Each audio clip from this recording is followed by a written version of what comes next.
बाजार ने second half में जबरदस्त तेजी दिखाई है। पौने 200 अंक ऊपर इस वक्त निफ्टी कारोबार कर रहा है और 22,600 के बेहद करीब है।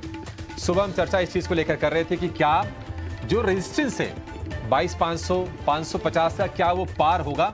जी हाँ, वो पार हुआ और उसके बाद मजबूती लगातार बढ़ रही है। 180-85 अंक ऊपर इस वक्त निफ्टी कारोबार कर रहा है और निफ्टी बैंक की बात करें तो 350 अंकों का उछाल है। 48,550 के आसपास है, यानी कि अपने हाई से निफ्टी बैंक सिर्फ 450-500 अंकों की दूरी पर रह गया है। एडवांस डिक्लाइन रेशियो तेजी के पक्ष में, लेकिन आज जो जोश भरने का काम कर रहे हैं शेयर वो हैं बैंकिंग के। एक्सिस बैंक, एसबीआई ये 5 से 6% तक चढ़े हुए हैं और वेटेज के लिहाज से बड़ा शेयर 24% जिसका वेटेज है निफ्टी बैंक में। वहां हम आईसीआईसीआई बैंक में देख रहे हैं 2.25% के आसपास की तेजी है। इसके अलावा फार्मा में भी बहुत शानदार मोमेंटम हम देख रहे हैं। सन फार्मा के शेयर में करीब 2.5% की, डॉक्टर रेड्डीज के शेयर में करीब 5% की आसपास की तेजी पर कारोबार हो रहा है। और वायदा के अगर कुछ शेयरों की बात करें तो एमसीएक्स कल नतीजों के चलते शेयर जितना गिरा नहीं, उससे ज्यादा अब रिकवरी वहां पर आ गई है। 8% की तेजी के साथ कारोबार कर रहा है। क्या बाजार की तेजी बढ़ेगी? क्या 22,600 के आसपास के स्तर नए लॉन्ग करने के लिए ठीक है? ये सब कुछ जानेंगे। अपने गेस्ट ये भी जानेंगे कि आपके लिए ट्रेड करके बेहतरीन पैसे कमाने के मौके कहां पर बन रहे हैं। लेकिन शुरुआत कर लेते हैं ये जानकर कि अगले 1 घंटे में हम करने क्या वाले हैं। 2:35 पर अपने एक्सपर्ट से हम जानेंगे कि आज के लिए क्लोजिंग ट्रेड्स कौन से हैं, कहां पर आपके लिए मौके बनेंगे। ऑप्शंस के चैंपियन 2:40 पर मार्केट एट 3 यानी कि बाजार खुलने शेयरों में कहां पर एक्शन है, ये लेकर आएंगे 3 बजे। और 3:05 पर हम आपके लिए डीलिंग रूम का चेक लेंगे। खबर गर्म है सेगमेंट लेकर आएंगे 3:15 पर बीटीएसटी या फिर एसटीबीटी ट्रेड और इवेंट्स टू वॉच 3:20 पर हम आपके लिए लेकर आएंगे। लेकिन वेल्सपन इंडिया के नतीजे आगे हैं जिसका नाम है वेल्सपन लिविंग अब, और हम देख रहे हैं कि नतीजे ठीक ठाक हैं। मार्जिन में एक्सपेंशन है, 1% के आसपास का मार्जिन बढ़ा है। आय में करीब 19.5% के आसपास की हम बढ़ोतरी देख रहे हैं। तो वेल्सपन लिविंग पर भी अपने एक्सपर्ट्स का हम ओपिनियन लेंगे। लेकिन बाजार पर लौटते हैं और बाजार बेहतरीन तेजी डिम्पी 190 अंक ऊपर है। जिस रेजिस्टेंस जोन की हम बातचीत कर रहे थे उसको अच्छे से पार कर लिया है निफ्टी ने।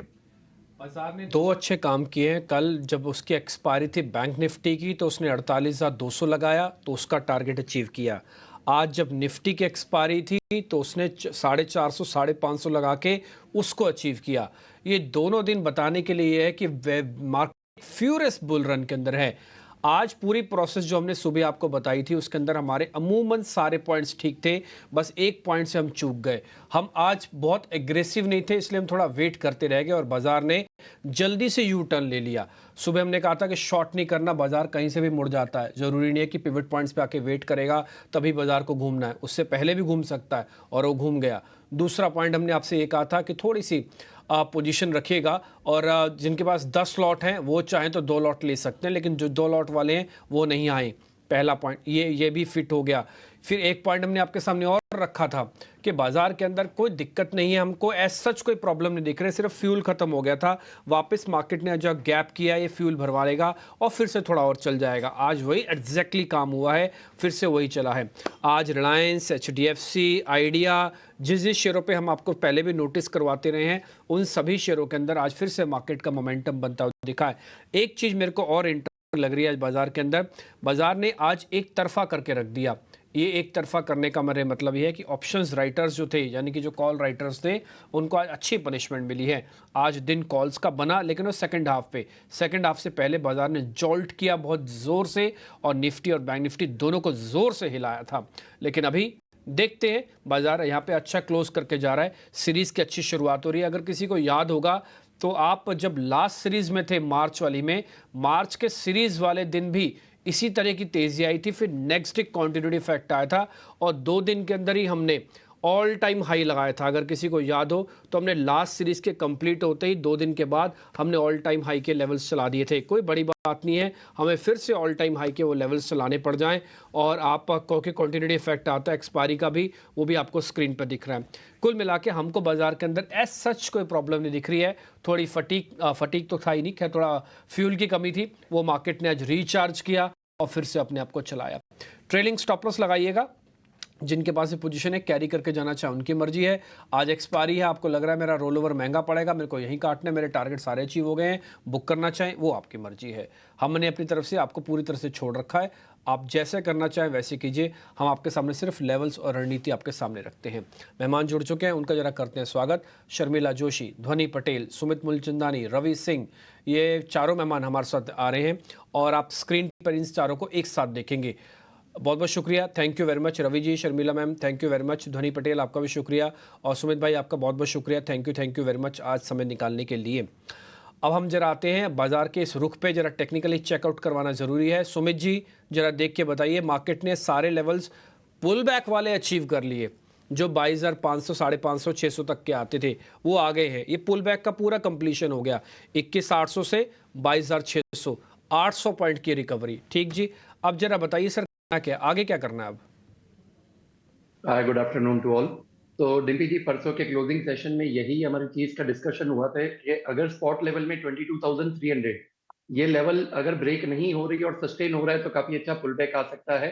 तो जो पहला टारगेट था 22,600 बिल्कुल आज के सेशन में अचीव हो चुका है और ट्रेंड अभी भी पॉजिटिव है। तो किसी को अगर पार्शियली बुक करना है बिल्कुल बुक कीजिए, और अभी भी ट्रेंड हमें लग रहा है कि पॉजिटिव रहेगा और 22,800 का नेक्स्ट टारगेट अचीव हो सकता है। तो यहाँ पे अगर किसी को स्टॉप लॉस मेंटेन करना हो तो 22,450 ये हमारा एक स्टॉप लॉस रहेगा। इसी तरह से अगर बैंक निफ्टी की बात करें तो 48,400 जो हमारा बात हुआ था, तो यहाँ से अभी भी एक्सपेक्टेशन काफी अच्छा न्यू हाई की तरफ है। तो 49,500 तक हमें एक्सपेक्टेशन है कि यहाँ पे जा सकता है। As a trailing stop loss 48,000 spot level, ये मेरा ट्रेलिंग स्टॉप लॉस रहेगा। 48,000 स्पॉट का आपका स्टॉप लॉस है। बैंक निफ्टी अब आपने 200-250 पॉइंट और नॉच ऊपर कर दिया। पहले हमने 200 से शुरू हुए थे, 22,000 से इनफैक्ट, फिर 22,200 पे आए, फिर अब 22,450 आप कह रहे हैं कि ट्रेल करते जाओ और आगे बढ़ते जाओ। तो ये हो गया पॉइंट आपके लिए, और यहाँ से हो सकता है आपको 200-250 पॉइंट की और तेज़ी मिल जाए। अब आती हैं जिनके पास पोजीशन नहीं है वो क्या करें। जिनके पास पोजीशन नहीं है भाई वो तो थोड़ा वेट ही करो, और क्या कर सकते हो। रिस्क लेना नहीं तो रिवॉर्ड कैसे मिलेगा। आप ये सोचो कि बिल्कुल हमारा रिस्क और रिवॉर्ड कैलकुलेटेड हो तो फिर थोड़ा बहुत तो पोजीशंस लेनी ही चाहिए। अदरवाइज़ ये हमने मोटा मोटी आपके सामने एक व्यू पॉइंट रख दिया। आगे बढ़ें, एक काम और कर लेते हैं, शर्मिला मैम से पता कर लेते हैं जरा मार्केट के बारे में। शर्मिला मैम, एक मैं शुरुआत कर रहा हूँ वोडाफोन आइडिया से। बहुत सारे ग्राफिक्स, बहुत सारी चीज़ें हमने बनाई हुई हैं। हम ऐसा नहीं है कि हम आपसे पहली बार पूछ रहे हैं, हम सभी मेहमानों से पूछ रहे हैं। वो इस वजह से ताकि कंसेंसस, एक तरह का पोल हम लाइव ही आपके सामने रख दें कि ज़्यादातर मेहमान इस पर क्या टेक ले रहे हैं। मैम, वोडाफोन आइडिया पे आपका टेक क्या है? मैनेजमेंट को जो कहना था वो कह रही हैं, मैनेजमेंट पैसा भी जुटा रही है, कन्विक्शन भी है, लेकिन बात बोलने से नहीं होगी, करने से भी होगी, और चैलेंजिंग एटमॉस्फेयर है, ये बात आप भी जानते हो जाएगा काम, बन जाएगी कंपनी अच्छी से मैम? तो मेरे हिसाब से जो 2-3 आपने फैक्टर्स हाईलाइट किए उन्हीं पर मैं बात करूंगी। एक तो डेफिनेटली आई थिंक सेक्टर मुझे बहुत पसंद आता है, और जैसे कि आपने कहा कि आज जिस तरह से हमने मैनेजमेंट को सुना तो वो एक नई एनर्जी लेके आए हैं ऐसा लग रहा है, क्योंकि जो 2 साल पहले जिस तरह का उनका आउटलुक था और तो उस हिसाब से काफी चीजें बदली भी है, और कंपनी के लिए भी, और उनके जिस तरह से उनका आउटलुक था, जिस तरह से उन्होंने बात रखी वो भी बहुत अलग थी। But I think the key question here that you need to ask yourself is कि क्या उन्होंने ये सब चीजें करने में थोड़ी देरी कर दी है? तो मेरे हिसाब से वो थोड़ी सी देरी हो गई है। अभी is it an impossible situation to come out of? No, लेकिन ये चीज ध्यान में रखनी चाहिए कि उनका काफी डेट है। उस डेट से जो पैसा उन्होंने इकट्ठा किया है वो काफी पैसा है, but it is not enough to meet their debt requirements. और किस तरह से वो आगे चीजें चलाएंगे, और ये चीज भूलनी नहीं चाहिए कहीं भी कि इन द इंटरिम जब तक ये चीज हुई है लगातार उनके सब्सक्राइबर बेस में इरोजन हुआ है, और फायदा रहा है एयरटेल और जियो को। So my really my recommendation has been a buy on Bharti Airtel and a buy on Reliance. तो वेरी ऑनेस्टली मेरा वोडाफोन में न्यूट्रल स्टैंड है एज ऑफ नाउ। ठीक है, न्यूट्रल स्टैंस है वोडाफोन को लेकर। भारती एयरटेल ये कंपनी भी तेज़ी से मार्केट कैप के मामले में आगे बढ़ी है और अब आ गई है ये चौथे नंबर पर। चलिए आगे बढ़ेंगे और ये समझते हैं कि आपको अब क्लोजिंग के लिए क्लोजिंग ट्रेड्स कौन से करने हैं। लेकर आएंगे ये खास सेगमेंट।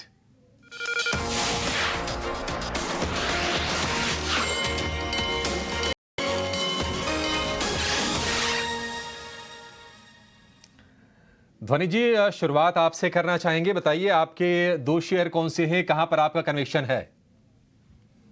Good afternoon. यहाँ पे मेरे दोनों ही जो पिक है वो दोनों ही मेटल पैक से है। एक यहाँ पे स्विंग ट्रेड बनता है और एक फ्रेश ब्रेकआउट ट्रेड है। सबसे पहला ट्रेड जो हमारा यहाँ पे है वो टाटा स्टील में रहेगा। टाटा स्टील में अपवर्ड राइजिंग चैनल जो इसकी बन रही है, उसी के अंदर हम स्विंग ट्रेड ले रहे हैं। करंट लेवल से टाटा स्टील के अंदर आप बाय कीजिए। इसका जो चैनल का टॉप है वो 175 176 के पास बन रहा है, तो 175 के टारगेट के साथ इसको बाय करेंगे। 162 का स्टॉप लॉस लगाएंगे। और दूसरा यहाँ पे फ्रेश ब्रेकआउट जेएसडब्ल्यू स्टील में देखने को मिल रहा है। वीकली चार्ट्स पे प्रीवियस स्विंग हाइस को हमने ब्रेक करा है और ये मोमेंटम फर्दर कंटिन्यू होगा। फिबोनाची एक्सटेंशंस के सहारे इसका जो नेक्स्ट टारगेट है वो 935 का मिल रहा है और स्टॉप लॉस 885 का लेके चलना है। टाटा स्टील और जेएसडब्ल्यू स्टील दोनों के दोनों मेटल काउंटर और तेजी है, लेकिन तेजी और बढ़ेगी यहां से। ये दोनों के दोनों ध्वनि के रडार पर हैं। आपके लिए खरीदारी की सलाह, टारगेट स्टॉप लॉसेस आपकी स्क्रीन पर। रवि जी, आपका कन्विक्शन वाला ट्रेड कौन सा है सर, क्या खरीदेंगे? देखिए, वैसे तो आज स्टॉक की बास्केट काफी बड़ी है, लेकिन जिस हिसाब से डिम्पी जी ने और आपने माहौल बना दिया है, ऐसे में तो बहुत सोच समझकर स्टॉक देना पड़ेगा। तो पहला स्टॉक जो मेरा है वो है पावर ग्रिड। इस समय करंट लेवल पर एक बार खरीदारी करके चले, और अगर आज भूल भी जाते हैं तो ज्यादा अच्छा होगा, क्योंकि कल ओपनिंग मार्केट में भी ये ट्रेड में सक्सेसफुल होता हुआ नजर आएगा। 310 के आंकड़े को छू सकता है 287 के स्टॉप लॉस से। और दूसरा स्टॉक जो मैंने चूज किया है वो है पीएफसी। अगर आप फ्यूचर ट्रेडर हैं तो आपके लिए ऑप्शन है, अगर आप कैश में ट्रेड करते हैं तो आप वहां पे भी ट्रेड कर सकते हैं। तो दोनों के लिए ये फुल विन विन सिचुएशन होगी। फ्यूचर वाले भी करंट लेवल पर यहाँ पर बाय करके चल सकते हैं। मुझे लगता है इमीडिएट बेसिस पे 418 420 के टारगेट आपको देखने को मिल सकते हैं। रिस्क रिवॉर्ड बहुत बेहतर है। 399 के स्टॉप लॉस से यहाँ पर पोजीशन ली जा सकती है। ठीक है, पीएफसी और पावर ग्रिड, ध्वनि के दोनों स्टॉक मेटल पैक से, रवि जी के दोनों स्टॉक पावर सेक्टर के, पीएफसी और पावर ग्रिड। सुमित जी, आपके पास आएंगे। आपके शेयर कौन से हैं सर? फॉलोअप मैं देना चाहूंगा। लास्ट फ्राइडे को हमने रिकमेंड किया था मॉइल इंडिया का। मॉइल इंडिया के हमने 2 टारगेट्स यहाँ पे सजेस्ट किए थे, तो सेकंड टारगेट आज मिस हो गया थोड़े से। हमारा टारगेट था 438 और आज का हाई बना है 433 का। जो रिकमेंड किया था हमने करीबन आपको 380 के लेवल्स पे, तो यहाँ पे प्रॉफिट बुकिंग की सलाह रहेगी। जो फ्रेश 2 चार्ट्स हैं हमारे पास, जो पहला आपका रहेगा वो रहेगा कॉनकोर का। देखिए काफी अच्छा ब्रेकआउट है, लोअर टाइम फ्रेम पे आया है। अब डेली टाइम फ्रेम पे भी ब्रेकआउट आया है कप एंड हैंडल का। यहाँ पे आप बाइंग कीजिए। मार्केट प्राइस है अराउंड 1010। पिछले 10 मिनट में ही करीबन 10 रुपए का स्टॉक बढ़ा है, तो थोड़ा सा यूटिलाइज कीजिए जब डिप्स आ रहा है। तो 954 का स्टॉप लॉस रहेगा, 1085 एंड 1156 ये 2 टारगेट रहेंगे। दूसरा स्टॉक रहेगा पीईएल कल मॉर्निंग में भी हमने सजेस्ट किया था, जो ओपनिंग शो था उस टाइम पे हमने 2 स्विंग ट्रेड्स के टारगेट दिए थे, वो दोनों अचीव हो चुके हैं। लेकिन फ्रेशली किसी को अगर डिलीवरी बेस बाइंग करनी है, बिल्कुल आप ये अपॉर्चुनिटी अपनी रखिए। करंट मार्केट प्राइस है 905, स्टॉप लॉस रहेगा 866 and target will be 978 and 1014। ठीक है, पिरामल एंटरप्राइजेज आपको खरीदने की सलाह है, और दूसरा जो शेयर है वो है कॉनकार का। दोनों के दोनों बाय के ट्रेड्स, यानी कि हमारे तीनों एक्सपर्ट्स की ये 6 कॉल और 6 के 6 तेजी के सौदे। इस बीच एसीसी के नतीजे आपकी स्क्रीन पर आ गए हैं और लगातार 3 सत्र से एसीसी के शेयर में तेजी हो रही है। 2400 रुपये के भाव से एक बढ़िया रिवर्सल दिखाया है, 2600 रुपये पर जाकर ट्रेड कर रहा है। आय 4,914 करोड़ से बढ़कर 5,409 करोड़ रुपए पर आई है। ईयर ऑन ईयर ये फिगर है। 7.5 रुपये प्रति शेयर के डिविडेंड का भी ऐलान किया है। मुनाफे का आंकड़ा भी आपके स्क्रीन पर आ जाएगा और इसको भी देखेंगे कि यहाँ पर कैसे हैं। लेकिन जिस तरह से शेयर ने एक बढ़िया रिबाउंड दिया है, क्योंकि हमने दिन के ज़्यादातर वक्त देखा कि ये लाल निशान में कारोबार कर रहा था, लेकिन फिलहाल ये दिन के ऊपरी स्तर के आसपास आकर कारोबार कर रहा है। एसीसी का शेयर 2600 के ऊपर इस वक्त है। इस पर व्यू जानना चाहेंगे ध्वनि आपसे। एसीसी कैसा लग रहा है इसका चार्ट, और क्या सलाह देंगे आप? जी बिल्कुल अभिषेक जी, यहाँ पे अगर हम चार्ट स्ट्रक्चर की बात कर रहे हैं तो स्टॉक ने बॉटम यहाँ पे जो बनाया है, जिसमें 2370 का लेवल है, वो पॉइंट ऑफ पोलैरिटी बनता है। वहां पे हमने 2 बार यहाँ पे एक सपोर्ट भी कायम करा है, वहां से ही हमें अपवर्ड मोमेंटम इसके अंदर देखने को मिल रहा है। इसका फ्रेश ब्रेकआउट हमें 2660 के ऊपर देखने को मिल रहा है। करंट लेवल से भी जो स्टॉक में मोमेंटम बना है उसके अंदर वॉल्यूम्स का भी जो इंक्रीमेंट है तो आप बाय कर सकते हैं। यहाँ पे 2660 क्रॉस करने के बाद फर्दर मोमेंटम ट्रेड ऊपर 2760 तक भी देखने को मिल सकता है। स्टॉप लॉस आपको जो इसके अंदर मेंटेन करके रखना है नीचे, तो 2520 का स्टॉप लॉस लगा है। ठीक है, कुछ और स्टॉक्स भी जरा चेक कर लेते हैं जहाँ पर आज लॉन्ग पोजीशंस काफ़ी एग्रेसिव हैं और काफ़ी बढ़िया। एक बार जरा एडवांस डिक्लाइन रेशियो भी दिखाइएगा स्क्रीन पर, इंडिया विक्स भी दिखाइए। आज इंडिया विक्स बड़ा, इससे घबराए नहीं आप। ये इंडिया विक्स हमारी बेसिक रिक्वायरमेंट को पूरा कर रहा है। अगर आज ट्रस्ट भी, अगर आज इंडिया विक्स इतना ऊपर नहीं होता आपका बाजार नहीं चलता। आप कैसे भी बोल लो, अगर आपका बाजार नहीं चलता तो इंडिया विक्स नहीं होता, इंडिया विक्स नहीं होता तो बाजार नहीं चलता। जिसको आपको फर्स्ट करना आप कर सकते हो, लेकिन इन दोनों का डेडली कॉम्बिनेशन नहीं आज मार्केट को चलाया। अगर ये इंडिया विक्स 8% आज नहीं बढ़ा हुआ होता तो आज आप इस तरह का मूवमेंट मार्केट के अंदर नहीं देख पा रहे होते। और ये हमारी बेसिक रिक्वायरमेंट में से, अगर आप इंडिया विक्स को ज़्यादा लो कर दोगे, कुछ बीपी जैसा है, आप बीपी ज़्यादा लो कर दोगे तो फिर आपको थोड़ा दिक्कतें होती हैं। ठीक जी, थोड़ा इस चीज़ का ध्यान रखिए बस, और कोई प्रॉब्लम नहीं है। और 12:30 तक इंडिया विक्स से डरना नहीं आपको, ये पॉइंट भी आपको हम क्लियर कर देते हैं डेरिवेटिव डाटा के अकॉर्डिंग। आगे बढ़े, कुछ और शेयर जरा चेक करवा लेते हैं जहाँ पर आज तेज़ी का बढ़िया मोमेंटम देखने को मिल रहा है। एडवांस डिक्लाइन दिखाइएगा एक बार जरा, एसीसी के नंबर और साथ में उसका डिविडेंड वगैरह की सारी डिटेल आप नीचे टिकर पर देख पा रहे होंगे। एडवांस डिक्लाइन दिखाई जिसमें F&O के शेयर्स भी इंक्लूड है। उसके अंदर आपको दिखेगा आज सुबह ये बराबर की टक्कर थी, लेकिन अभी 1:2 की रेशो में चल रहे हैं। ये भी एक अच्छा पॉइंट होता है नोटिस करने के लिए जब भी बाजार तेज़ी के साथ चले। वोडाफोन आइडिया के साथ साथ एक एक्सिस बैंक है जिसके नंबर्स भी ठीक थे, मैनेजमेंट का टेक भी आया, मतलब मैनेजमेंट के बारे में खबर भी आई और करीब 6% ऊपर भी है। डॉक्टर रवि सिंह, एक बार जरा आप बताएंगे एक्सिस बैंक। मैं एक इन्वेस्टर हूं, मेरे को स्विंग ट्रेड नहीं करना, ना मैं नंबर्स के लिए आया हूं, मैं कन्विक्शन के लिए आया हूं कि HDFC एक ना एक दिन तो थकेगा, तो सारी भागदौड़ ICICI और एक्सिस को संभालनी पड़ेगी। तो क्या ठीक है एक्सिस बैंक उस जगह पर?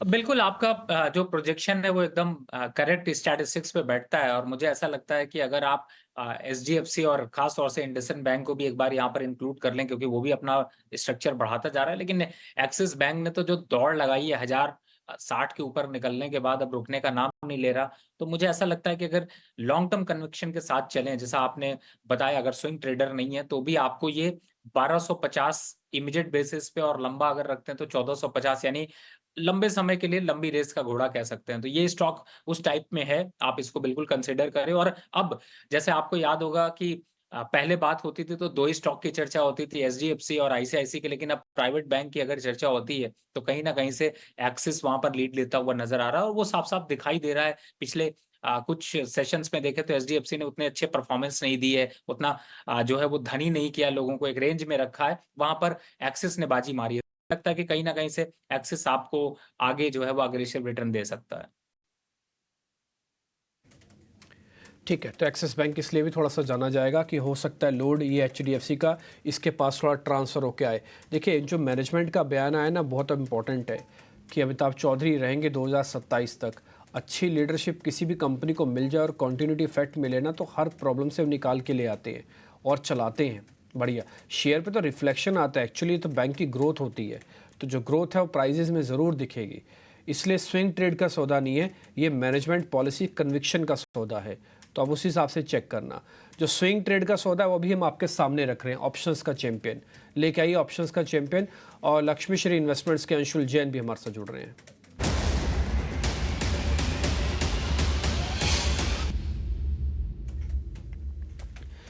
जैन साहब बताइए, क्या ढूंढा है आपने मार्केट के अंदर? आज तो बिल्कुल हरा ही हरा कर रखा है बाजार को। नमस्कार डिम्पी जी। नमस्कार अक्षय जी। डिम्पी जी, 1 मिनट का समय देके पहले अपडेट दे दूं। कल स्टॉक फटाफट में MCX बाय दिया था 3850 में, 4200 का टारगेट एक हफ्ते का दिया था, वो एक ही दिन में कंप्लीट हो गया है। दूसरा पावर प्ले में डिक्सन दिया था 8050 में 8150 के टारगेट से, वो भी कल ही 8200 का हाई लगा गया है, तो दोनों में प्रॉफिट बुकिंग कर लेना चाहिए। दूसरा, निफ्टी में हमने सुबह प्रीवियस से हाई क्रॉस किया था, दोपहर में प्रीवियस वीक हाई क्रॉस किया था, और पिछले 1 घंटे में प्रीवियस मंथ हाई क्रॉस करके चल रहा है। 22600 पे कॉल राइटिंग थोड़ी सी हैवी है। अगर 15 मिनट 22600 के ऊपर टिक जाते हैं तो आखिरी आधा घंटे में 50-55 पॉइंट की और अप मूव आ सकती है। बैंकिंग में भी तेजी आ सकती है। तो बैंकिंग से बाई दूंगा। बैंक ऑफ बड़ौदा में 30 दिन का एक कप एंड हैंडल पैटर्न का आज ब्रेकआउट आया है और ब्रेकआउट ओपन लो की फॉर्मेशन के साथ आया है, तो प्रोबेबली हम डे हाई पे क्लोज करेंगे और 2 से 3 सेशन में हम 280 के आसपास सकते हैं। तो एट द मनी कॉल 270 का बाई करना चाहिए।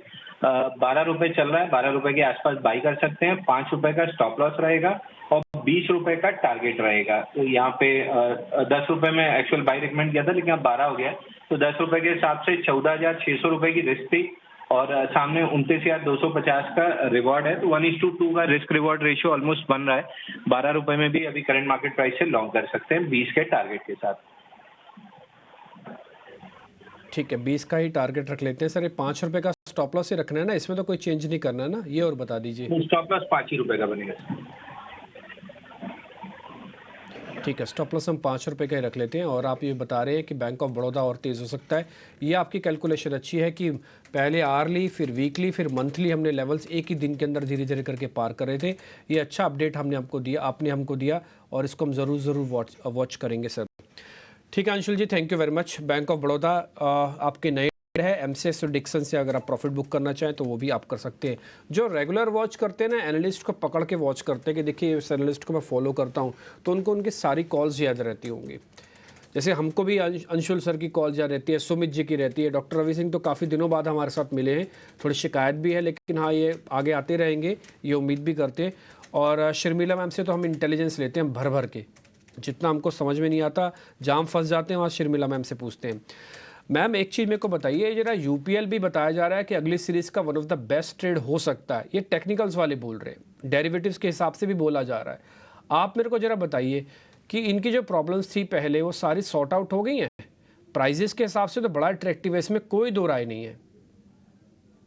सो आई थिंक इसमें काफी एक डिवाइडेड व्यू रहा है मार्केट का, क्योंकि जिस तरह से केमिकल प्राइसेस पर एक हिट आया था और इनके नतीजों पर जिस तरह का असर दिखा, उसका हमने सीधा असर शेयर प्राइस पर है। बट आई थिंक इंक्रीजिंगली हमें सुनने आता है, and we seen that rally start in metals. आज शायद टाटा केमिकल्स अगर आप केमिकल स्टॉक्स की बात करें तो सोडा ऐश के प्राइसेस में चाइना से डेटा पॉजिटिव आया, तो चाइना से संकेत अब थोड़े ठीक आने लगे in terms of pricing for various chemicals, और इसका फायदा यूपीएल को हो सकता है। So yes, I think given the fact कि बिल्कुल ही बीटन डाउन स्टॉक है और है तो अच्छी कंपनी, लेकिन जिस तरह के प्रोडक्ट्स में है वहां पर उनको एक हिट आया था, तो अगर कोई भी इंप्रूवमेंट हमें प्राइसेस में दिखती है, then things could turn around fast for the company. So अभी के लिए तो फ्रॉम अ फंडामेंटल पर्सपेक्टिव थोड़ी न्यूट्रल रहा है, but I get your point कि आई थिंक कि अगर उस तरह का कोई भी हमें इस अगले महीने में इफ न्यूज फ्लो आता है, तो this could be a stock to watch. ठीक है, यूपीएल को लेकर ये व्यू, लेकिन आपके स्क्रीन पर ग्लेनमार्क लाइफ के नतीजे आगे हैं। आय में हम देख रहे हैं कि 13.5% की कमजोरी है, 537 करोड़ रुपए का आंकड़ा है, और शेयर है इस वक्त 6% नीचे कारोबार करता हुआ। अचानक से जो ही नतीजा है त्यों ही शेयर में हमने तेज़ गिरावट देखी है। आय का फिगर कमज़ोर आया है। ये ईयर ऑन ईयर के ये आंकड़े हैं, बाकी आंकड़ों का इंतजार है कि मुनाफे के आंकड़े कैसे निकल के आते हैं, इस पर भी हम इसको आपको बताएंगे, और मार्जिन के फिगर पर भी नजर रहेगी। लेकिन जो पहला आंकड़ा है वो बाजार को पसंद नहीं आ रहा है, 6.5% टूट गया ये शेयर। इसमें जरा आप बताइए रवि जी, ग्लेनमार्क लाइफ क्या करना चाहिए अभी किसी के पास अगर है तो? देखिए, आंकड़ों की वजह से थोड़ा सा इम्पैक्ट जरूर दिखाई दे रहा है, लेकिन अगर लॉन्ग टर्म के ट्रेड के हिसाब से देखें तो मुझे लगता है कि अच्छी बात है। अगर ऐसे करेक्शंस आ जाते हैं तो वापस से 720 के आसपास तक आंकड़े आते हैं, तो वहां पर एक अट्रैक्शन वापस से दिखाई देगा। तो मुझे लगता है कि अभी अगर आप 7% की गिरावट देख रहे हैं तो ये थोड़ी और बढ़ सकती है। इनफैक्ट 720 के लेवल यहाँ पर देखने को मिल सकते हैं। तो थोड़ा सा जब भी मार्केट एक अपवर्ड मोमेंटम में होता है, तो आपने देखा ही होगा फार्मा सेक्टर का ज्यादातर जो है नेगेटिव कोरिलेशन निफ्टी के साथ होता है, तो वो एक इम्पैक्ट यहाँ पर दिखाई दे रहा है। लेकिन अगर निफ्टी में थोड़ा पैनिक होता है तो फार्मा सेक्टर चलते हुए नजर आते हैं। तो मुझे लगता है अभी फिलहाल 720 का तक आंकड़ा आ सकता है, तो वहां पर एक स्ट्रैटेजी जरूर आपको अप्लाई करनी चाहिए। और अगर आप लगता है कि नहीं 760-65 चल रहा है, और अगर 40 रुपए की बचत 40 रुपए की बचत आपको करनी है, तो आप चाहे तो यहाँ पर अपनी पोजीशंस को एग्जिट कर सकते हैं, लेकिन गिरावट थोड़ी बढ़ेगी। से बढ़ सकती है ग्लेनमार्क फार्मा में और मुनाफे के आंकड़े भी काफ़ी कमज़ोर आए हैं। मुनाफे में 33% की गिरावट है ग्लेनमार्क लाइफ की।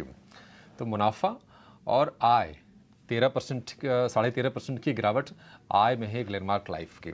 लेकिन आज हम देख रहे हैं कुछ ऑटो स्टॉक्स में भी आज खरीदारी है। मसलन हीरो मोटो में, M&M में करीब 2 से 2.5% के आसपास की तेज़ी है। लेकिन 4 व्हीलर कंपनी की दिग्गज मारुति अपने नतीजे कल जारी करेगी। नतीजों को लेकर अनुमान क्या है, क्या उम्मीदें हैं, कैसे आंकड़े आएंगे, बताने के लिए सृष्टि हमारे साथ जुड़ गई हैं। सृष्टि, बताइए।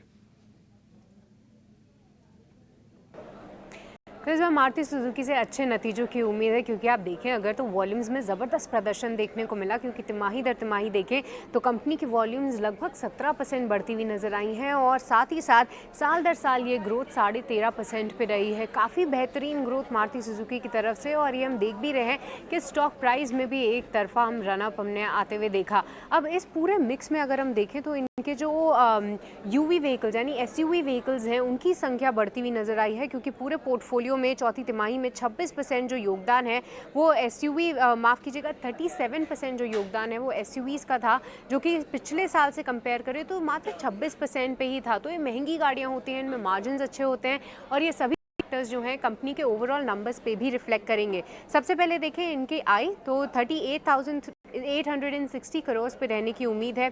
EBITDA लगभग 5,000 करोड़ आते हुए दिख सकता है। वहीं मार्जिन अगर देखें तो पिछली तिमाही जो 12% पे मार्जिन थे वो अब और सुधर कर 13% पे मार्जिन आते हुए दिखेंगे। और आखिरी में मुनाफे के फिगर पे हम उम्मीद कर रहे हैं कि 3,050 करोड़ के आसपास ये आंकड़ा रहेगा। हालांकि सपाट ग्रोथ देखने को मिलेगी तिमाही दर तिमाही, बट इसके अलावा बात करें तो मार्जिन में क्यों पुश देखने को मिल रहा है, क्योंकि प्राइसिंग बेहतर हुई है। हर दूसरे महीने हम देखते हैं कि कंपनीज अपनी गाड़ियों के दाम बढ़ा देती हैं, साथ ही जो वॉल्यूम्स का सपोर्ट है वो भी आते हुए दिखेगा। और आखिरी में नंबर्स के अलावा हमारी नज़र रहेगी कि कंपनी जो है, क्योंकि इस EV सेगमेंट में जो है पूरी तरीके से कंपटीशन आ रहा है, अब हर सेगमेंट में हम देख रहे हैं कि नई खबरें आ रही हैं, तो मारुति सुजुकी किस तरीके से प्लान कर रही है, क्या कुछ नई कमेंट्री निकल कर आती है EV लॉन्च को लेकर, उस पर हमारी नज़र रहेगी। और साथ ही एंट्री लेवल सेल सेगमेंट क्या कुछ डिमांड आउटलुक है उस पे भी हमारी पैनी नज़र है। तो कमेंट्री के फ्रंट पे भी इंपॉर्टेंट रहेगा और साथ ही साथ इस बार अच्छे नतीजों की ही उम्मीद है। मार्जिन अहम रहेंगे देखना, जो कि 13% पे आने की उम्मीद है। ठीक है, नतीजे अच्छे आने की उम्मीद है। EV को लेकर यानी कि इलेक्ट्रिक व्हीकल्स को लेकर कंपनी की कमेंट्री काफ़ी अहम होगी। लेकिन कल SCL टेक के नतीजे भी आएंगे और नतीजों का अनुमान लेकर अनीशा हमारे साथ जुड़ गई हैं। लेकिन अनीशा के पास जाएंगे एक छोटे से ब्रेक के बाद।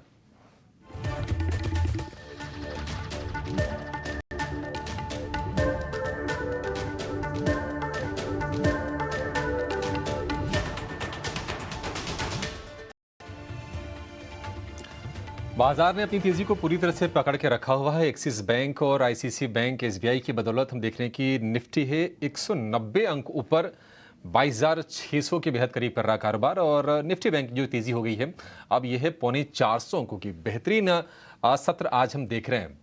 लेकिन अब वक्त है हमारे खास सेगमेंट मार्केट एट 3 का।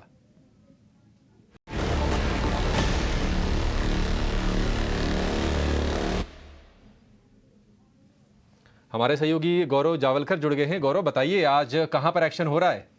जी हाँ, तो आज मार्केट एट 3 में सबसे पहले शुरुआत करते हैं RVNL के साथ, क्योंकि कंपनी जो है वो लोवेस्ट बिडर के रूप में इमर्ज होते हुए देखने को मिल रही है। और जो 2 ऑर्डर्स उसको जहाँ पे लोवेस्ट बिडर है उसकी टोटल वैल्यू जो है वो 678 करोड़ की होने वाली है। तो एक ऑर्डर जो है वो साउदर्न रेलवे से मिलने वाला है, जिसका ऑर्डर 239 करोड़ का होगा। और दूसरा ऑर्डर जो है जहाँ पे वो लोवेस्ट बिडर है वो जो है वो redevelopment of Thiruvananthapuram central railway जो है उसके लिए, जिसका वैल्यू जो है वो 439 करोड़ का है। और इसी के चलते हुए हमने देखा कि स्टॉक में भी एक तेज़ी देखने को मिली थी। अगली बात करते हैं स्नाइडर्स इलेक्ट्रिक की, क्योंकि इसके पेरेंट कंपनी ने एक पॉजिटिव आउटलुक जो है वो कंपनी के लिए रखा है। उनका मानना यह है कि जो इंडिया का जो सब्सिडरी है स्नाइडर्स का, स्नाइडर्स इलेक्ट्रिक, वो कहीं पे हमें 10% से भी ज़्यादा ग्रोथ दिखा सकता है इस क्वार्टर में। और इसी के चलते हुए अगर हम स्टॉक में भी बात करें तो एक काफ़ी अच्छी तेज़ी देखने को मिली थी।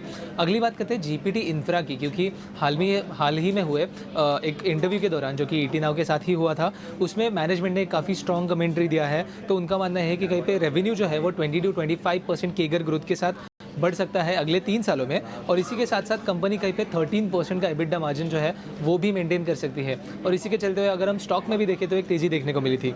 अगली बात करते हैं एक निफ्टी 50 के कंपनी की, जो कि नेस्ले इंडिया, जिसके अर्निंग्स आ चुके हैं। और अगर अर्निंग्स की बात करें तो रेवेन्यू में कहीं पे हमें 9% का ग्रोथ देखने को मिला, पैट में कहीं पे हमें 23% का ग्रोथ देखने को मिला। अगर हम मार्जिन की भी बात करें तो 25.6% पे अभी ये जो एबिटा मार्जिन है वो है, जो कि पैट और अगर मार्जिन की बात करें तो अबव एक्सपेक्टेशन थे। इसी के साथ साथ कंपनी ने 8.5 रुपीज़ का डिविडेंड भी कहा है शेयर होल्डर्स के लिए। और इसी के साथ साथ नेस्प्रेसो करके जो उनका काफ़ी एक सेगमेंट था डॉक्टर रेड्डीज़ के साथ जो टाइप के साथ निकलने वाला था, उसका भी एक जो है लॉन्च किया है इसी के दौरान। और इसी के चलते हुए स्टॉक में भी हमें तेज़ी देखने को मिली थी। और आखिर में बात करते हैं भारत फोर्ज की, क्योंकि फिलहाल में ही बोफा ने, बैंक ऑफ अमेरिका ने, इसके ऊपर रिपोर्ट निकाला था जहाँ पे उन्होंने बाय रेटिंग तो बरकरार रखा है, बट टारगेट प्राइस जो है तो वो 1000 रुपीज़ से बढ़ा के 1450 रुपीज़ का किया है। और इसी के साथ अगर हम स्टॉक में भी देखें तो एक अच्छी खासी तेज़ी आज के दिन में हमें देखने को मिली थी। तो आगे जाके ये स्टॉक्स में हमारी नज़र बनी रहेगी, क्योंकि एक काफ़ी अच्छा मोमेंटम आज के दिन में हमें इन स्टॉक्स में न्यूज़ के बेसिस पे देखने को मिल रहा है। ठीक है, बहुत शुक्रिया आपका, थैंक यू वेरी मच गौरव, ये सभी स्टॉक्स पर बताने के लिए। एक दो शेयर जरा और चेक करते हैं। ऑलरेडी हमने आपको आइडिया और इस तरह के शेयर्स आपको नोटिस करवाए हुए हैं। मेरे एक दो शेयर्स और भी हैं जहाँ पे बिल्डअप आज काफ़ी अच्छा मिल रहा है। वो एक IEX का शेयर है, 160 रुपये हो गया, 150 रुपये का ब्रेकआउट दिया हुआ है। सुमित जी एक बार ज़रा चेक करना, IEX 150 का ब्रेकआउट है इसका, वापस रिकवरी का, हाँ चलने वलने का नहीं, सिर्फ रिकवरी का, जो 165 तक चला जाता है कई बार। तो एक बार ज़रा चेक करना 165 तक जाने के चांसेस कितने हैं, तो जिनके पास है वो ज़रा आप समझ लेंगे थोड़ा। जी बिल्कुल, यहाँ पे देखिए 155 का एक स्ट्रॉन्ग रेजिस्टेंस था। पिछले 4 बार यहाँ पे रिजेक्शन मिला हुआ है, फरवरी में, मार्च में, लेकिन आज फाइनली इसने अच्छा खासा ब्रेकआउट दिया हुआ है। और आप देखिए तो पहले एक अपना गैप फिलिंग करने के लिए ये अब जा रहा है, तो 163 तक का तो इनिशियल एक लेवल बन रहा है, ये फिल हो जाएगा कल मॉर्निंग तक। लेकिन ये अगर क्लोजिंग बेसिस पे भी सस्टेन हो रहा है तो बिल्कुल आप इसमें बने रहिए। जो नेक्स्ट टारगेट हमें एक्सपेक्टेशन है दैट इज अराउंड 178। जिनके पास ऑलरेडी होल्डिंग है, आप यहाँ पे 150 का एक स्ट्रॉन्ग स्टॉप लॉस मेंटेन कर सकते हैं।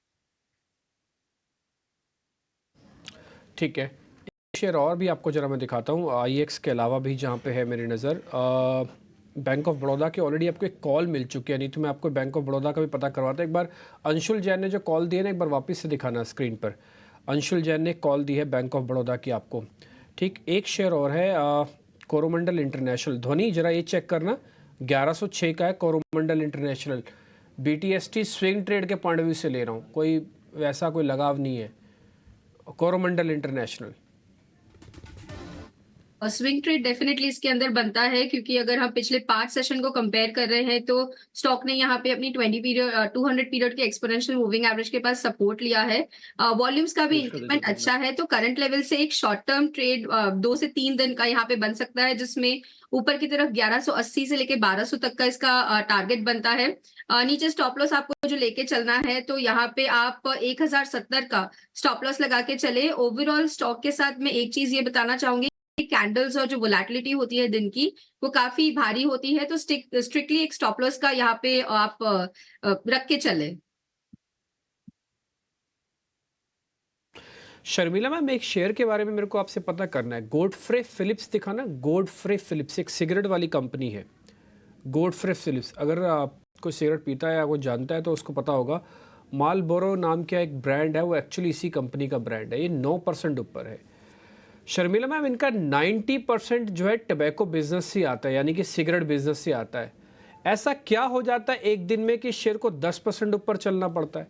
ऐसा क्या होता है टोबैको बिजनेस के अंदर कि एक ही दिन में 10% चल गया है शेयर? या तो कोई लैंड की खबर आए, एक्विजिशंस की खबर आए, डेट उतारा है, प्रमोटर चेंज हुआ है, FIs बढ़ गया, तब तो समझ में भी आता है। बिना खबर के 10% शेयर चले, yes I think very strange, और इसके थोड़ा बचना चाहिए इस तरह के स्टॉक्स से। आई थिंक ये जो अच्छा फंडामेंटल इन्वेस्टर्स के लिए बन जाता है। I think it's a slightly low volume stock if I am not mistaken. तो मेरे हिसाब से इस वजह से कोई भी अगर बड़ा बायर आ जाता है तो ये स्टॉक्स में इस तरह की मूवमेंट आपको दिखती है। So that would be my interpretation आज के स्टॉक मूव के लिए, कि किसी की अच्छी बाइंग आ रही है इसमें और उसका इम्पैक्ट कॉस्ट काफी बनता है, you know, when your volume is not much. लेकिन जैसे कि आपने कहा कि बहुत सालों से ये आई मीन ये काफी पुरानी कंपनी है and it is largely in the tobacco business और अच्छे खासे प्रॉफिट रहे हैं। थोड़ा वैल्यूएशन थोड़ा एक्सपेंसिव लगता है but overall a very good stock.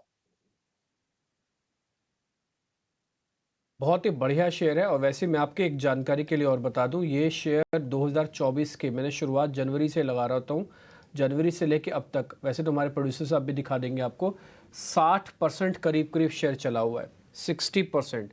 Jain से लेके भी हम कौन से मंथ में, अप्रैल के 25 तारीख के अंदर आपको ये 60% ये शेयर चला हुआ है। खैर, गॉडफ्रे फिलिप्स के बाद जब छिड़ी है तो हमारे पास एक और सेगमेंट है, वो है खबर गर्म वाला सेगमेंट। शरद दुबे हैं और मेरे को पता लगा है कि शायद इसी कंपनी पे ही उनके पास कोई खबर है, तो लगे हाथ वो खबर भी जरा चेक करवा लेते हैं। शरद दुबे को जोड़िए खबर गर्म वाले सेगमेंट के अंदर। जी बिल्कुल, हमारी जो है डीलर्स के साथ बातचीत हो रही है। जो स्टॉक हमारे सामने आ रहा है वो है गॉडफ्रे फिलिप्स। यहाँ पे डीलर्स कह रहे हैं कि एक एफआई डेस्क और कुछ इंस्टीट्यूशंस जो हैं यहाँ पे स्टॉक की बाइंग कर रहे हैं और देखा जाए तो वॉल्यूम से भी एक अच्छी पिकअप आई है। ऑलमोस्ट 6 टाइम्स 20 डे एवरेज पे वॉल्यूम चल रहा है। पिछले 3 सेशन से एक्यूमुलेशन आ रही है और पिछले 5 सेशन से देखा जाए तो स्टॉक में जो है 15% का इजाफा भी देखने मिला है। जो की एफआईज ऑलरेडी इन्वेस्टेड है कंपनी में वो इंक्लूड करते हैं जुपिटर फंड। लेकिन 3 ट्रिगर अहम है जो आपको फोकस करना होगा स्टॉक के लिए। सबसे पहला है कि कॉन्ग्लोमेरेट्स जो है बहुत सारे इंटरेस्ट दिखा रहे कंपनी के रिटेल डिवीजन को खरीदने के लिए। अब ये रिटेल डिवीजन लगभग 10% जो है टोटल रेवेन्यू का कंट्रीब्यूट करता है। और इसके अलावा चैनल चेक सजेस्ट कर रहे हैं कि उनकी जो एक स्टेलर ब्रांड है वहाँ पे जो है छोटे दाम के सिगरेट स्टिक्स में जो है डिमांड में एक इम्प्रूवमेंट देखने मिला है। और तीसरी तिमाही डेटा के हिसाब से कंपनी ने वॉल्यूम ग्रोथ 10% का सिगरेट्स का दिया था और वो आउट परफॉर्म किया था। डी ग्रोथ देखने मिला था उनके पीयर्स जैसे कि वीएसटी इंडस्ट्रीज़ और आईटीसी में। तो चौथे तिमाही में वॉल्यूम ग्रोथ के आंकड़े भी जो है अच्छे देखने मिल सकते हैं। इसके कारण जो है ऑफकोर्स गॉडफ्रे फिलिप्स फोकस में रहेगा, जहाँ पे इंस्टीट्यूशनल इंटरेस्ट और एक एफआई डेस्क भी एक्टिव है। एफआईएस डेस्क भी एक्टिव है, शायद यही बड़ी वजह हो सकती है कि 9% शेयर चले। जैसे मैं आपको पॉइंट भी गिनवा रहा था कि खाली सिगरेट के बिजनेस पर डे होने से 9% नहीं चलेगा, कुछ ना कुछ तो और हो ही रहा है इसके अंदर। या तो एफआईएस की खबर लाओ, या तो रिजल्ट लाओ, या तो इसके अंदर कोई ना कोई लैंड की एक्विजिशंस की खबर लाओ, ज़मीन बेचने की खबर लाओ, कुछ तो लाओ। प्रमोटर की होल्डिंग बदलवाओ, प्रमोटर का और आगे करवाओ। बढ़ने बिना कॉर्पोरेट एक्शन के 9% शेयर का मुश्किल लगता है शेयर का चलना। ये खैर मैं शरद मेरे को बता रहा था कि वॉल्यूम वगैरह भी काफ़ी अच्छा, मैंने चेक किया। ये मैंने जो चार्ट आपकी स्क्रीन पर भी दिखाए थे ये सब मंथली बेसिस के चार्ट है। तो मैं एक चीज़ और नोटिस कर रहा हूँ कि करीब 3 मंथ हो गए इसके अंदर सिर्फ और सिर्फ बाइंग ही हो रही है। मैंने नीचे मार्क किया हुआ आपके पास, अगर आप देखना चाहें तो इस पर स्टडी भी कर सकते हैं। One of the best share cigarette का, और ये बढ़िया से आपको रिटर्न देते हुए दिख रहा है। लॉरस लैब के नंबर्स आए हैं, नीचे आपको नंबर्स दिख रहे होंगे। एक बार ज़रा टेक्निकल चेक करवा लेते हैं नंबर्स, इसको नीचे वाले को ऊपर कर देना, ठीक है। लॉरस लैब का बढ़िया रोल ओवर भी इस बार हुआ है। लॉरस लैब, सुमित मूलचंदानी जरा चेक करना, खबर हम बता देते हैं, रिजल्ट सामने आ जाएंगे स्क्रीन पर। डिम्पी जी, चार्ट स्ट्रक्चर थोड़ा सा यहाँ पे वीक लग रहा है। देखिए, रिजेक्शन लिया था अपने, जो प्रीवियस रेजिस्टेंस था 440 से 450 का जो जोन था, तो स्टॉक ने ट्राई किया था 2 से 3 बार, लेकिन रिजेक्शन मिला हुआ है। तो मेरा अभी भी फिलहाल यहाँ पे अवॉइड का सिनारियो रहेगा। बल्कि अगर ये स्टॉक 420 420 की लेवल्स को ब्रेक करके सस्टेन कर रहा है तो फिर डाउन साइड ज्यादा पॉसिबल है। तो यहाँ पे हम एक एसटीबीटी ट्रेड बनाएंगे, लेकिन 420 के नीचे।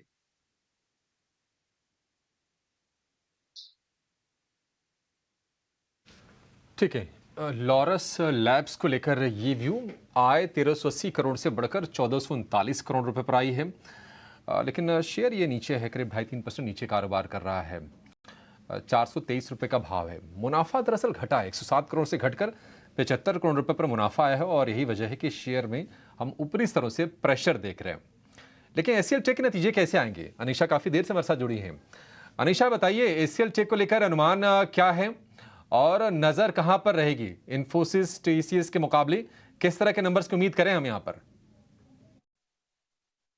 एचसीएल टेक के नतीजों की बात करें तो ओवरऑल म्यूटेड पिक्चर बनकर आ रही है, बिकॉज Q4 जो है सीजनली वीक रहता है थोड़ा, Q3 strongest in products and platform, so इसलिए constant currency growth just 0.3% रहेगा, rupee revenue up 0.4% and the dollar revenue is also expected to go up by 0.7%. जो margin है वो decline करेगा by almost 100 basis point because जो products business का tailwind रहता है वो इस time नहीं रहेगा, wage revision का impact आएगा and overall जो Verizon contract है वो थोड़ा low margin business at least to start off with, तो इसका impact भी margins पे रहेगा. पर ये जो Verizon deal है उसका एक मंथ का रेवेन्यू पर पॉजिटिव इम्पैक्ट आएगा. इनफैक्ट कोटक बोल रहा है कि ऑलमोस्ट $30 मिलियन कंट्रीब्यूशन आ सकता है Verizon डील से on the revenue front. Net new deal wins is expected between $2 to $3 billion range and अगर FY25 गाइडेंस की बात करें तो overall 5 to 7% organic growth guidance की एक्सपेक्टेशन है. Reported growth guidance can be 4 to 6% and जो EBIT margin guidance है that's expected to be between 18 to 19%.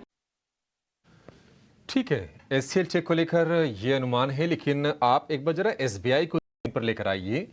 5% से ज़्यादा की तेज़ी है और ये रिकॉर्ड हाइस पर ट्रेड कर रहा है. 813 रुपये 60 पैसे का हाई बनाया है और उसके आसपास टिका हुआ है. बेहतरीन आज रनअप, मतलब शुरुआत थोड़ी शांत हुई थी और जैसे जैसे दिन बीता है वैसे वैसे ये शेयर चढ़ा है. 5.25% ऊपर ये कारोबार कर रहा है. एक बार जरा इसके बारे में आप व्यू दीजिए सुमित जी, कहां तक एसबीआई आपको जाता हुआ दिख रहा है? 800 रुपए तो क्रॉस कर लिया इसने. अभिषेक जी बिल्कुल, आज का कैंडल आप देखिए, एक परफेक्ट मारावजू कैंडल है, तो बने रहने की सलाह रहेगी. We are expecting the levels of 840. तो यहाँ पे कभी भी आपको कुछ भी डिप्स मिल रहा है आप यूटिलाइज कीजिए और देखिए नॉन स्टॉप अभी भी आप देखेंगे तो डे हाई की तरफ ही जा रहा है, तो जो एक पॉजिटिव साइन है. तो किसी को अगर बीटीएसटी ट्रेड भी लेना है आप यहाँ पे बीटीएसटी ट्रेड भी ले सकते हैं. स्टॉप लॉस मेंटेन कीजिए 798 का. यहाँ पे 798 रुपए के स्टॉप लॉस के साथ बीटीएसटी ट्रेड भी ले सकते हैं एसबीआई के शेयर में. बेहतरीन रनअप 5.25% ऊपर आज हम देख रहे हैं. और एसबीआई के अलावा अगर आप बाकी भी सरकारी बैंकों के शेयर देखेंगे, बीओबी हो या फिर यूको बैंक हो, south Indian bank, bank of India, IOB, ये तमाम शेयर आज 4 से 6% तक की तेजी आज के सत्र में दिखा रहे हैं. भारत फोर्ज पर एक जरा व्यू चाहेंगे आपसे रवि जी, क्योंकि इस पर डबल अपग्रेड आया है बैंक ऑफ अमेरिका का. टारगेट भी उन्होंने बढ़ाया है ठीक ठाक. भारत फोर्ज 1300 रुपए के ऊपर जाकर ये कारोबार कर रहा है. 1450 रुपए का टारगेट दिया है भारत फोर्ज को लेकर. आपके टारगेट्स क्या होंगे अगर किसी को ट्रेड करना हो 2-4 सत्र के लिए? तो देखिए फिलहाल तो मुझे लगता है अभिषेक जी भारत फोर्ज रुकने को तैयार है नहीं, और 1450 का तो टारगेट बिल्कुल इमीडिएट के हिसाब से देखें, लॉन्ग टर्म देखें तो मुझे लगता है कि और लॉन्ग टर्म के टारगेट को थोड़ा इंक्रीज करना चाहिए. साल भर के टारगेट 1650 तक के देखने को मिलते हैं. और जो अभी हम लोग बात कर रहे हैं जो मार्केट का मोमेंटम, उसमें बीटीएसटी में अगर आप जाते हैं तो भी आपके लिए ये स्टॉक बहुत अच्छा है. मोमेंट्री कल जहां तक बात करें तो मुझे ऐसा लगता है कि एक बार 1325 से 1335 तक के लेवल यहाँ पर देखने को मिल सकते हैं. तो मुझे लगता है बीटीएसटी के हिसाब से भी रिस्क रिवॉर्ड रेशियो अच्छा है. अब अगर स्टॉप लॉस देखते हैं तो जो छोटे ट्रेडर हैं इमीडिएट बेसिस पे देखते हैं उनके लिए 1290 का क्लोजिंग स्टॉप लॉस यहाँ पर एक बार को लेकर चला जा सकता है. बट स्ट्रक्चर बहुत अच्छा है. जब से ये 1220 के ऊपर निकला है तो उसके बाद से तो इसने एट रैंडम तेजी यहाँ पर बनाकर रखी है. तो मुझे लगता है कि मोमेंटम काफी अग्रेसिव है. ठीक है, मोमेंटम काफ़ी एग्रेसिव है, ये शेयर ज़रूर ध्यान रखिएगा. एक जुबलेंट इनग्रीविया नाम की कंपनी है, जुबलेंट इनग्रीविया. एक बार जरा आप दिखाएंगे, स्क्रीन पर आपके आ जाएगी वो जुबलेंट इनग्रीविया. मैंने जरा उसके चार्ट भी अब दिखा दिए, जरा स्क्रीन पर दिखाइएगा. ये शेयर बढ़िया बेस बना हुआ है. आज ना हमारे एक एनालिस्ट जुड़े थे, रवि जी. आज हमारे एक एनालिस्ट थे, उनका नाम बताता हूँ, उनका नाम है कपिल. उन्होंने ना एक बहुत बढ़िया बात बताई. बोले जाने को बाल नहीं आने को हाथी है. तो मैंने आज याद कर लिया, वो दिन में उनसे मैं बातचीत कर रहा था. ये कंपनी का जब मैं चार्ट देख रहा हूँ तो मेरे को भी ऐसे ही लग रहा है कि जाने को बाल नहीं और आने को हाथी है. अगर गया तो बहुत छोटा लॉस होगा और आया तो फिर बहुत बड़ा प्रॉफिट होगा. एक बार अपनी राय आप बता दीजिए इस पे. हमने तो जो देखना था वो देख लिया चार्ट पे. हाँ, बिल्कुल सही कहा उन्होंने. देखिए वैसे मैं बताऊं आपको तो केमिकल इंडस्ट्री के स्टॉक्स जो जब चलते हैं ना तो उन पे कोई रोक टोक नहीं दिखाई देती है, और जब रुकते हैं या गिरते हैं तो भी उसी तरीके से रहता है. तो इसीलिए यहाँ पर अगर करंट लेवल पे देखें तो जो सिनेरियो बन रहा है, चार्ट आपने इतना बेहतरीन दिखा रखा है, जो रेंज आप यहाँ पर बनाकर दे रहे हैं तो उसमें आप लोअर रेंज अगर देखते हैं तो वो 20 की बन रही है और अपर रेंज देखते हो तो 520 की, यानी कि आने के लिए यहां से 560 रुपए से मिनिमम आप 50 से 70 पॉइंट तक, 70 से 80 पॉइंट तक आएंगे, यानी कि 640 और 680 तक के टारगेट के लिए ये फाइट करता हुआ नजर आएगा। तो मुझे ऐसा लगता है कि रिस्क रिवॉर्ड रेशियो बहुत बेहतरीन है। अगर थोड़ा लंबा सोचते हैं तो 520 का स्टॉप लॉस डालिए और बने रही है। और मुझे वैसे लगता भी है कि केमिकल इंडस्ट्री में जब मोमेंटम आता है तो फिर रुकता नहीं है। तो बिल्कुल सही कहा। और वैसे भी आपकी तो खास बात ही है कि आपकी नजरों से कुछ बचने वाला है नहीं, बीच बीच में भी पकड़ पकड़ के भी पैसे आप छीनते रहते हैं स्टॉक मार्केट से। तो मुझे लगता है कि डिप्पी जी बिल्कुल कंटिन्यू करना चाहिए। ठीक है, जुबिलेंट इनग्रीविया 40 रुपए नीचे का स्टॉप लॉस लगा के चलना है आपको, और 640 पहला टारगेट, पार हुआ तो 680 ये दूसरा टारगेट होगा। चलिए, अब समय ये हो गया है कि ये समझ लें कि आपको BTST या फिर STBT का सौदे तो खैर नहीं आएंगे आज, BTST ही आएंगे। अपने एक्सपर्ट्स कहते हैं कि उनको मौके कहाँ पर दिख रहे हैं कल के ट्रेड को लेकर। शुरुआत सुमित जी आपसे करना चाहेंगे, बताइए आपके BTST ट्रेड्स कौन से हैं? अभी एक स्टॉक तो अभी हमारा डिस्कस हो गया SBI के लिए। जो दूसरा स्टॉक रेडार पे है, देखिए अपोलो टायर, काफी बढ़िया सा एक सिमेट्रिकल ट्रायंगल का ब्रेकआउट आया हुआ है, तो यहाँ पे बाइंग का सजेशन रहेगा। 500 करंट मार्केट प्राइस चल रहा है। स्टॉप लॉस मेंटेन कीजिए 484 का, और टारगेट एक्सपेक्टेड है 530। 500 रुपए पर ये शेयर है। 530 रुपए के टारगेट आपके लिए इसमें आएंगे, ये आप ध्यान रखिए। चलिए, कोरोमंडल इंटरनेशनल के नतीजे आए हैं। मुनाफा 28% घटा है, 164 करोड़ रुपए। ये क्वार्टर ऑन क्वार्टर तिमाही आधार पर ये आंकड़े हैं 164 करोड़ रुपए का। हालांकि स्टॉक में कोई थकावट नहीं देख रहे हैं, जिस भाव पर था उसी भाव पर टिका हुआ है। हालांकि आज का इसका हाई है 1140 रुपए का। मुनाफे का आंकड़ा थोड़ा सा पसंद नहीं आया है कोरोमंडल को लेकर। आय के आंकड़े जरा इसके फोकस में रहेंगे और मार्जिन की फिगर भी रहेंगे फोकस में। ध्वनि, आप जरा कोरोमंडल का चार्ट चेक कीजिए, बताइए क्या करें इसमें। जी अभिषेक जी, अभी थोड़ी देर पहले ही हमने कोरोमंडल का डिस्कस करा चार्ट स्ट्रक्चर, जिसमें मैंने बताया कि बेस फॉर्मेशन इसकी हो चुकी है और स्टॉक अभी आपको 3 से 4 दिन की पोजीशन के लिए आप इसको बनाए रख सकते हैं। 1180 से 1200 का इसका टारगेट रहेगा, जहां पे नीचे आपको 1070 का स्टॉप लॉस लेके चलना है। 1070 का स्टॉप लॉस। ध्वनि, लगे हाथ ये भी बता दीजिए कि आपके BTST वाला ट्रेड कौन सा है, कहाँ BTST करें? जी बिल्कुल। सबसे पहले BTST के लिए मुझे यहाँ पे जो स्टॉक अच्छा लग रहा है वो ITC का है। ITC का अगर आप चार्ट पुल कर सकते हैं तो वहां पे अगर आप देखेंगे डेली चार्ट्स पे एक फ्रेश ब्रेकआउट देखने को मिल रहा है। करंट लेवल से आप ITC के अंदर बाय कीजिए, आपको ऊपर की तरफ का इसका टारगेट है। तो यहाँ पे कल की सत्र में आपको 450 तक का एक टारगेट बनता है, और उसके बाद पोजिशनल भी इसको आप बाय करके रख सकते हैं, जिसमें 460 तक का अपवर्ड मोमेंटम इसके अंदर बना रहेगा। स्टॉप लॉस जो आपको नीचे की तरफ मेंटेन करके रखना है, तो आप 430 का यहाँ पे स्टॉप लॉस लगा के चलिए। दूसरा स्टॉक मेरा जो है वो यहाँ पे अपोलो टायर का है, जो सुमित जी के साथ ऑलरेडी कोइंसाइड कर रहा है, तो मैं उसके लेवल्स वापस रिपीट नहीं कर।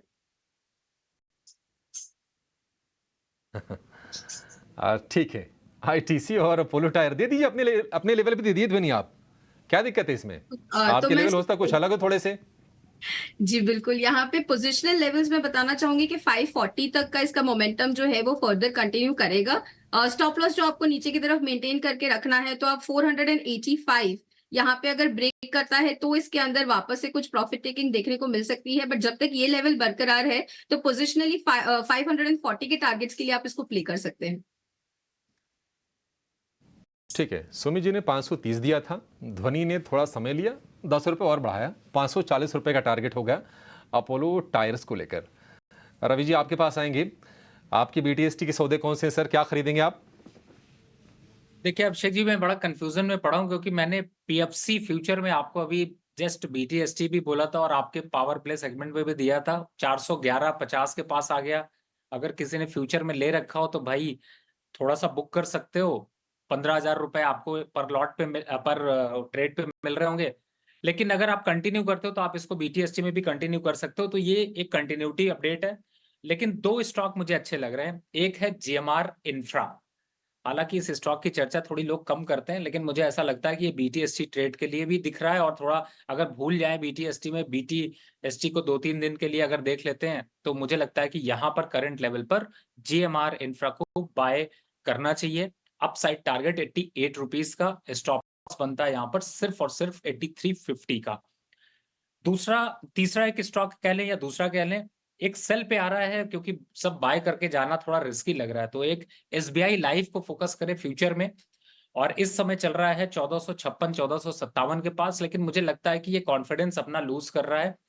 ये आप स्पॉट देख रहे हैं, फ्यूचर में देखेंगे तो 1456 के पास चल रहा है। तो मुझे ऐसा लगता है कि फ्यूचर पे यहाँ पर एसटीबीटी करिए, टारगेट होगा 1400 रुपए का लोअर साइड पे, और अप साइड स्टॉप लॉस 20 रुपए का। यदि 20 के अगेंस्ट में 40 रुपए आपको मिल रहे हैं, तो मुझे लगता है कि यहाँ पर ये ट्रेड लेना चाहिए। थोड़ा मार्केट में भी प्रॉफिट बुकिंग अगर हावी हुई तो कोई तो चलने के लिए नीचे होना चाहिए, तो मुझे लगता है ये सेफ ट्रेड है। ठीक है, तो 2 बीटीएसटी और एक एसटीबीटी एसबीआई लाइफ में। वेदांता के नतीजे आ गए हैं आपकी स्क्रीन पर, इसको ऊपर लेकर आएंगे। आय जो है घटी है और मुनाफा भी घटा है। मुनाफा 32% घटा है, 1369 करोड़ रुपए पर आया है क्वार्टर ऑन क्वार्टर, और 32% की गिरावट है मुनाफे में। आय में भी हम कमजोरी देख रहे हैं, आय का भी फिगर लेकर आएंगे, मार्जिन के भी आंकड़े लेकर आएंगे, लेकिन वेदांता चला बहुत अच्छे से है। महीने भर में करीब 40% ये शेयर दौड़ा है और अब 381-82 रुपए पर ये ट्रेड कर रहा है। शर्मिला मैम, वेदांता काफ़ी लोगों को लगता है कि नहीं ये बढ़िया शेयर है, और जिस तरह से मेटल के प्राइसेस ऊपर गए हैं, निश्चित तौर पर वेदांता को भी उसका फ़ायदा मिला है। वेदांता को आप फंडामेंटली कैसे देख रही हैं, और नतीजों के लिहाज से कैसा लग रहा है आपको? ये आय में थोड़ी सी कमजोरी है, ज़्यादा नहीं, थोड़ी सी है।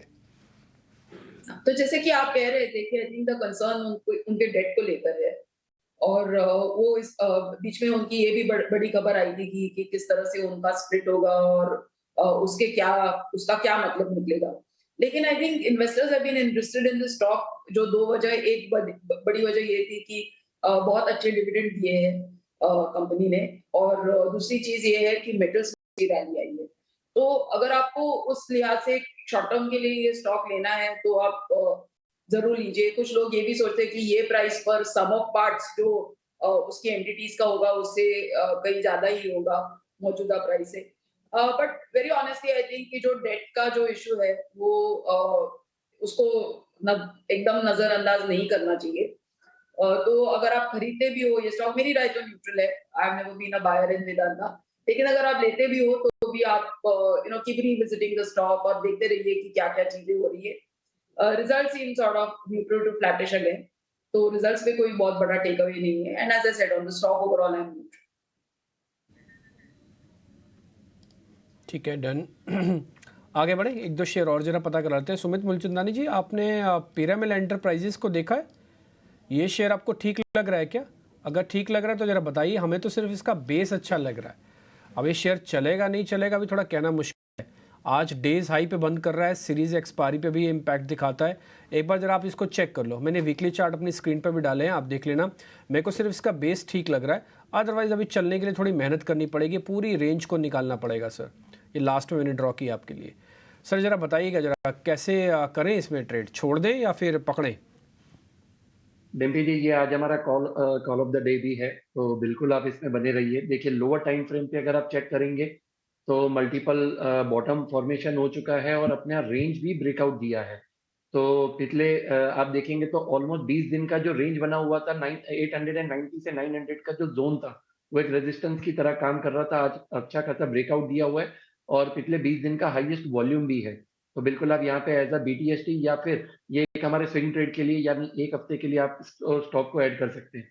जो टारगेट रहेंगे 978 एंड 1014, स्टॉप लॉस 866।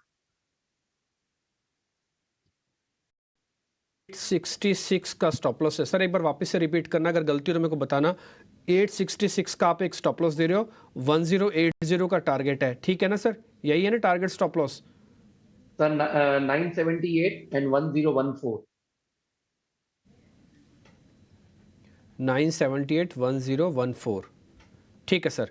1014 और 978 दो आपके टारगेट हो गए, 866 आपका स्टॉप लॉस हो गया। चार्ट आपकी स्क्रीन पे दिखा दिया, डेज हाई पे बंद हो रहा है, रोल ओवर का नंबर इसका ठीक है, शेयर चलाओ नहीं है, आप जानते हैं इनके समधी साहब कौन है, और ज़रा बोलने की ज़रूरत नहीं है, तो आपको सारी चीज़ें मोटा मोटी आइडिया लग ही गया होगा मैं क्या कहना चाह रहा हूँ। शेयर बढ़िया लग रहा है, थोड़ा पुल बैक आ सकता है, जो मैंने आपको चार्ट दिखाया एक्चुअली फनल है और फनल का ब्रेकआउट आपको स्क्रीन पर दिखेगा।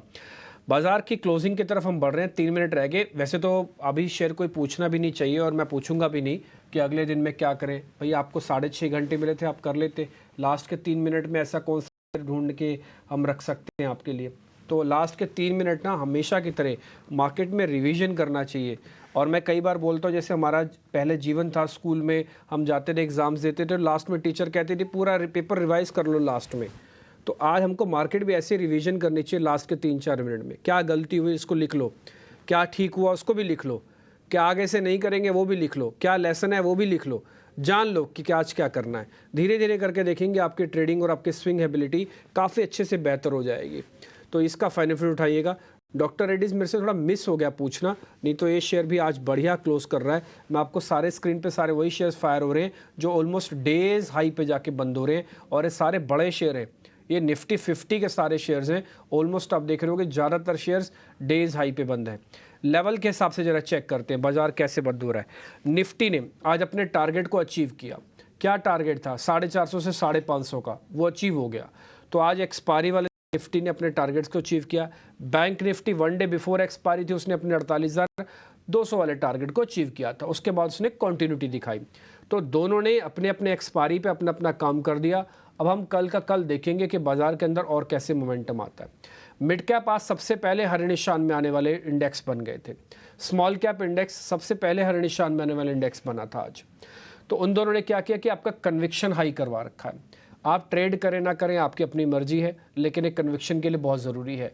5 शेयर और स्क्रीन पे दिखाई, जिसको हम सुबह और शाम लास्ट में जाते और आते ज़रूर देखते हैं। पहला शेयर है रिलायंस इंडस्ट्रीज़, दूसरा शेयर HDFC बैंक, तीसरा शेयर TCS, चौथा इन्फोसिस, पांचवा HUL। इन 5 शेयर्स को आप ज़रूर देखा कीजिए, इनकी वेटेज बड़ी काम की होती है, ये आपके बहुत हेल्प करते हैं। आप ओपनिंग और क्लोजिंग ये चेक करके जाओ कि वेटेज किसके हाथ में पड़ी है। आज का दिन कोटक के लिए ख़राब था, आज दिन भर में उसका सर्किट ही नहीं खुला, वो शेयर अपने दबाव में आपको दिखा।